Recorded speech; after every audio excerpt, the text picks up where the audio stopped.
Welcome to our channel. Today we how to manage cloud computing with AWS, full guide step by step clearly.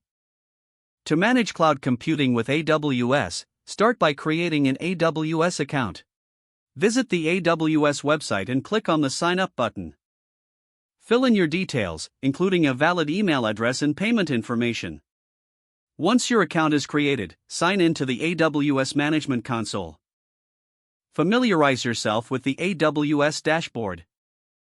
Locate the different services available on the console.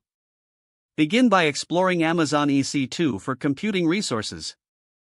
Launch your first EC2 instance by clicking on Launch Instance. Select an Amazon Machine Image, or AMI, that suits your needs. Choose an instance type based on the performance requirements.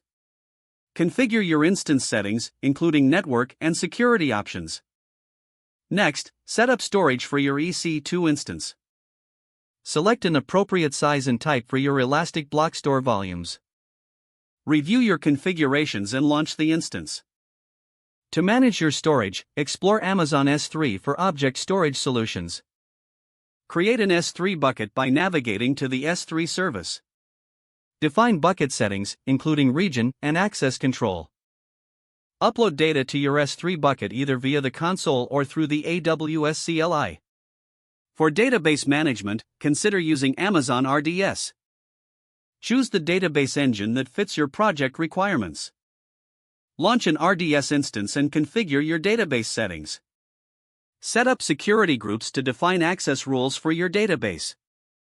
Monitor resource utilization through the AWS CloudWatch service. Set up alarms to notify you of resource thresholds.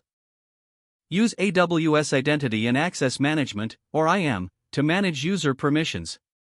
Create IAM roles and policies to control access to resources. Ensure best practices by regularly reviewing security settings. Billing and cost management can be monitored with the AWS Billing Dashboard. Set budgets and alerts to track your spending. Don't forget to like this video and subscribe to our channel for more step-by-step tech guides.